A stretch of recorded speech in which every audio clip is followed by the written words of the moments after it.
Heart beat scan ఒక్క second లోనే world class 640 slide CT scan ఇప్పుడు మీ విస్టా ఇమేజింగ్ బంజారా హిల్స్ లో.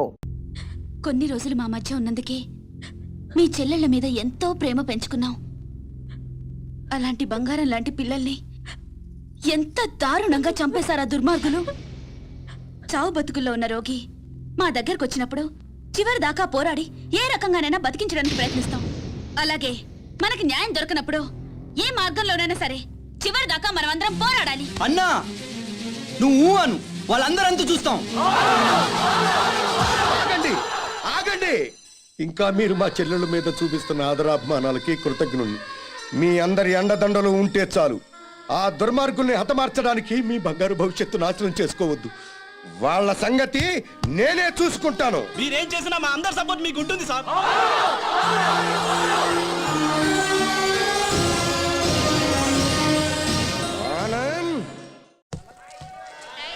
ఆనంద్, నేను రమ్మని చెప్పేదాకా వైజాగ్ నుండి రావద్దు. అలాగే అంకుల్. ఒరే బాబు జాగ్రత్త. నువ్వు లేటు బావా. బాబు జాగ్రత్త నువ్వు ఇప్పుడు చెప్పడం కాదు. బాబు జాగ్రత్త, అమ్మాయిల జోలికి వెళ్ళొద్దు అని ఆనాడే చెప్పుంటే మన అబ్బాయికి గతి పట్టే. బాయ్. జాగ్రత్తగా వెళ్ళిరా. Bye bye. Bye bye. క్లబ్కి వెళ్దాం. అది కాదు బావా. బావా ఏంట్రా? సద్దాం హుస్సేన్ పారిపోయి ఎక్కడో బొక్కలో దాక్కున్నాడు. అయినా అమెరికా వాడు పట్టేశారు. నీ కొడుకు బతుకు అంతే ఆ స్వామి చేతిలో. నోరు తెరిస్తే కదా పీకుతున్నావు. ఇప్పుడేం పీక్కుంటా? పిలిచి మాట్లాడవేంట్రా పిచ్చి వెధవా. హలో, స్టేషన్ మాస్టర్ అండి? ఎస్. 3వ ప్లాట్ఫామ్ మీద నుంచి బయలుదేరిన విశాఖ ఎక్స్ప్రెస్ లో నక్సల్స్ బాంబు పెట్టారు సార్. వాట్? అవును sir. Hello Maulali, hello Moula Ali.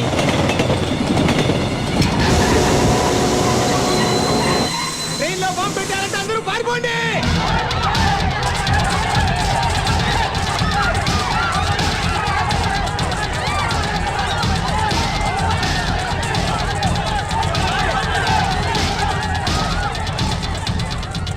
బాబు ఏమైంది? ట్రైన్లో బాంబు పెట్టారంటండి. బాంబా?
Come on, hurry up. Come on, quick.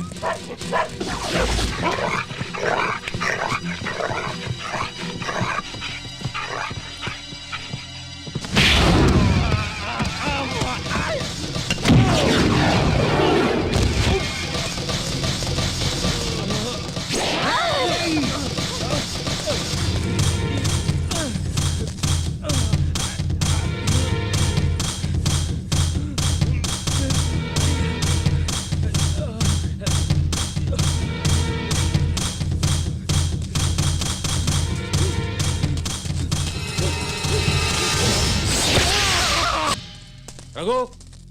Yes sir. చూడు.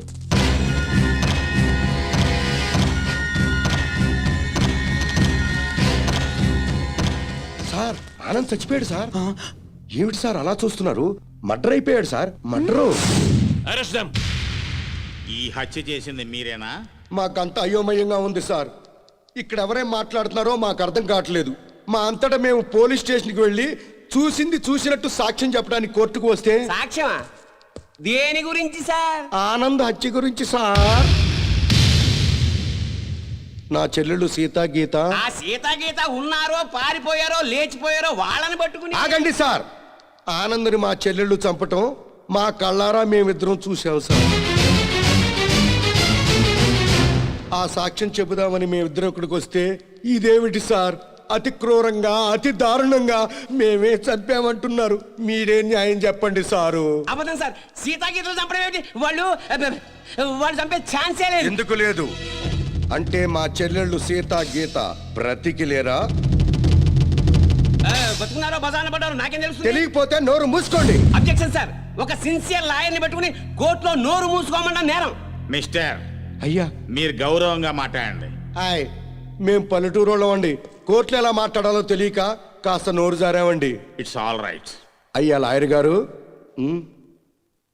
ఇది కోర్టు కాబట్టి బ్రతికిపోయావు. ఇదే బయట అయితే నరికి పారేసేవాడిని. అయ్యా జడ్జి గారు, లాయర్ గారికి సారీ చెప్పానండి. చెప్పాడు సార్. Okay okay. మీరు చూసినంత చెప్పండి. మా చెల్లెళ్ళు ఇద్దరు రైల్వే స్టేషన్లో రైలు ఎక్కడం చూసామండి. ఆదరాబాదరాగా మేమిద్దరం వెళ్ళి రైలు ఎక్కామండి. ఊరు బయటకు వెళ్ళిన తర్వాత రైలు ఆపి ఆ అబ్బాయిని అతి దారుణంగా చంపారండి. చంపేసి పారిపోతుంటే జరిగిందేదో జరిగిపోయింది, తిరిగి రమ్మని చెప్పావు సార్. మేం రావు, చంపాల్సిన వాళ్ళందరికి చంపేసి కానీ మీ దగ్గరికి రావు అని చెప్పి వెళ్ళిపోయారండి. ఎక్కడికి వెళ్తున్నారమ్మా అని మా ఆవిడ అడిగితే మా అన్న దగ్గరికి అని చెప్పారండి. అన్నా అన్న ఈ మాట విన్నారు కదా, note this point sir. Lawyer గారు, అన్నంటే ఈ అన్న కాదండి. మరి ఏ అన్న సార్? అడవిలో అన్న. ఆ అన్న దగ్గరే ఉంటాం. అక్కడికైతే ఎవరూ రారు. ఆ అన్నే మాకు అండ, ఆ అన్నే మాకు కొండ అని అన్నారండి. ఎవరు బాబు ఆ కొండ? అదేనండి, మీలా పొడుగ్గా నల్లగా పరమ నీచంగా ఉంటాడండి. నల్లగా పొడుగ్గా నీచంగానా? ఎవరా పెద్ద మనిషి? వాడు పెద్ద మనిషి కాదండి, పెద్ద ఎదవ. వీరప్పను, మీసాల వీరప్పను. ఎలాగైనా మా అమ్మాయిల్ని పట్టుకోమని చెప్పండి సార్. మా చెల్లెలను పట్టుకుంటే వీరప్పని దొరుకుతాడు, వీరప్పని పట్టుకున్నా మా చెల్లెలు దొరుకుతారు. ఒక్క దెబ్బకి ముగ్గురు దొరుకుతారయ్యా. 3 రాష్ట్రాల సమస్య కూడా తీరిపోతుందయ్యా. మళ్ళీ ఇలాంటివన్నీ జరగకుండా ఉంటాయండి. వెంటనే అడవికి వెళ్ళి పట్టుకోమనండి సార్. కొద్దిగా మన ఇన్స్పెక్టర్ గారిని పోలీసుల్ని అడవికి పంపితే పని అయిపోతుందయ్యా. ఎవరి పని? మీ అందరి పని. ఈ కేసులో మేమే ప్రత్యక్ష సాక్షులం, నిందితురాళ్ల ఆచూకీ కూడా చెప్తాం అని చెప్తున్న ఈ స్వామి కనకమహాలక్ష్మి దంపతుల మాటల్ని పరిగణనలోకి తీసుకుని ఈ హత్యలో సీతా గీతలు చేశారనే అనుమానంతో పోలీస్ డిపార్ట్మెంట్ని సత్యమంగళం అడవుల్లోకి వెళ్ళి సీతా గీతలతో పాటు వీలైతే వీరప్పన్ని కూడా పట్టుకోవాల్సిందిగా ఆదేశాలు జారీ చేయటమైంది.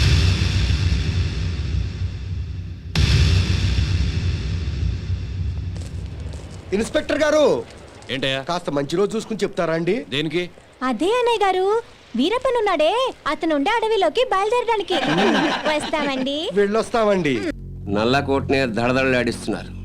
ఇంకా లేట్ చేస్తే మిమ్మల్ని కూడా మందులో చిప్స్ లాగా నంచుకు తినేస్తాడు. రాంగ్ టైములో కుళ్ళు చోకులే మాకు. ఏ టైములో ఏం చెయ్యాలో మాకు తెలుసు.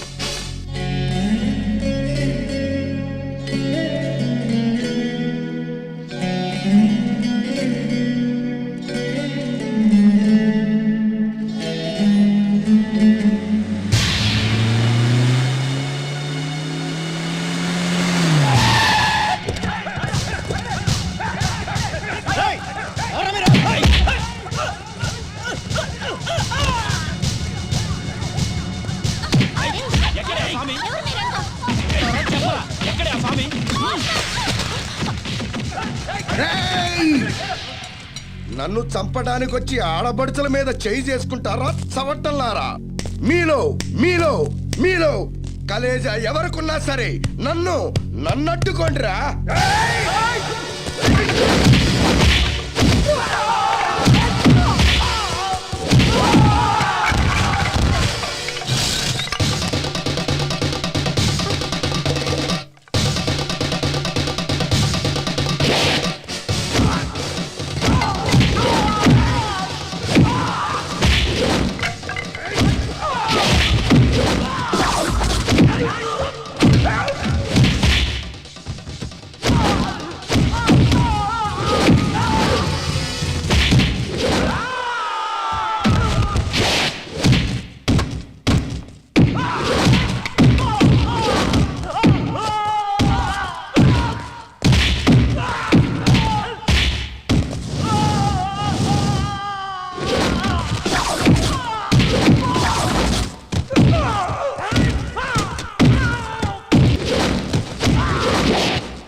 ఎవడరా మిమ్మల్ని పంపింది?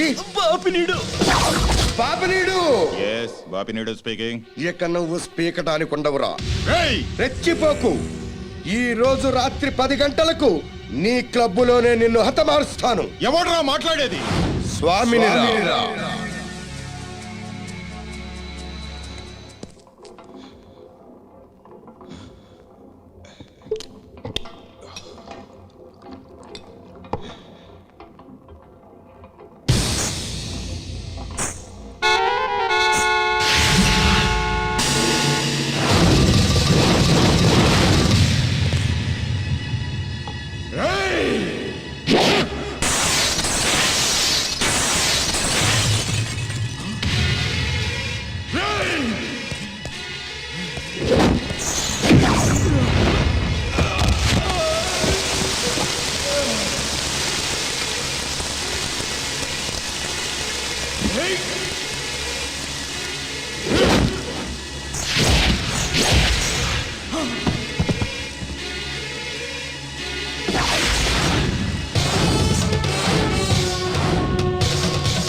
మమ్మల్ని చంపొద్దండి. మా ఊరికి వెళ్ళిపోతాం, మా అన్నయ్య దగ్గరికి వెళ్ళిపోతాం.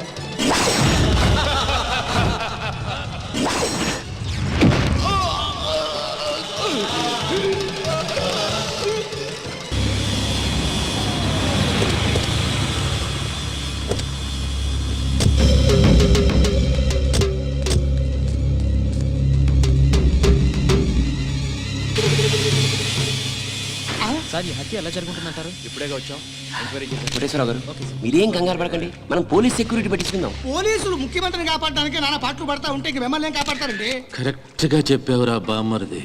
నా థింకింగ్ ఎప్పుడు కరెక్ట్ గానే ఉంటుంది బావా. అందుకే ఓ 25-30 లక్షల రూపాయలు నా పేరుని పెట్టేవనుకో, ఓ చిన్న ఇల్లు కొనుక్కుని చచ్చిపోయినోడు పెద్దదినన్నాడు స్టీల్ గ్లాస్ మీద పేరు రాయించుకున్నట్టు నా ఇల్లు మా బావ ధర్మం అని నీ పేరు రాయించుకుంటాను బావా. ఏమయ్యా, మంచి చెడు లేకుండా నోటికి ఏదొస్తుంది ఒకేయటమేనా?